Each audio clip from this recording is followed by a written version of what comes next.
Harrington and Robinson 2010 suggest that the colorama effect is in the running for the worst preset effect ever.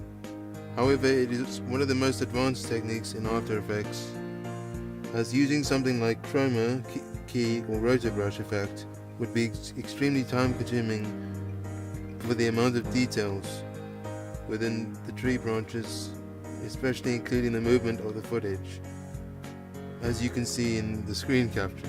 This could be supported by Perkins' 2009 statement that colorama is the most powerful tool in After Effects to recolor layers.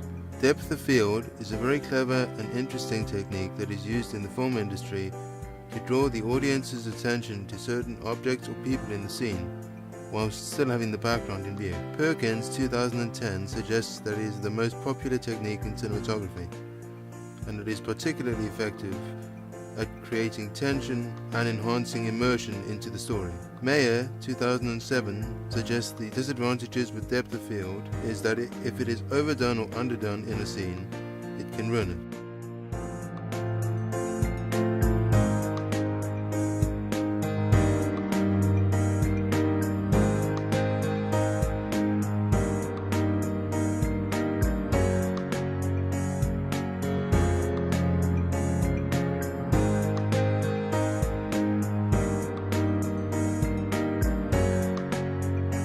Objects that are too complex to mask, keying it becomes especially useful, as suggested by Christians in 2008.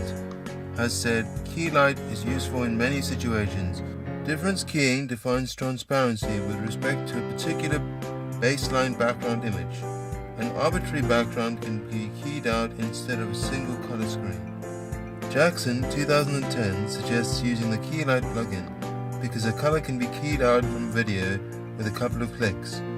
The keying process generates an alpha channel mask around the footage. Sometimes a location of any scene can be hazardous for the cast and crew to shoot live. Under these circumstances, keying brings great advantages to the project. Keying is also advantageous where projects are constrained by budgets.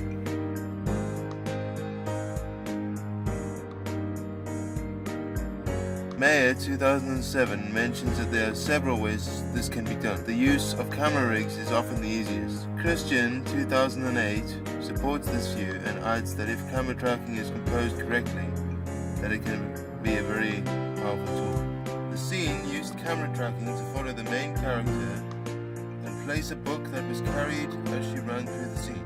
It was a difficult task to make her look realistic due to the physics of the character running, coupled with the changing of light as the scene progressed. Camera projection was also used for the majority of the scene by projecting 2D images over 3D planes. The images appeared to have a 3D illusion. Madeline 2011 talks about how difficult it is to perform camera projection due to the large number of steps and its unforgiving manner if just one of the steps isn't completed correctly, and a few different methods were taken in order to get the finalized effect.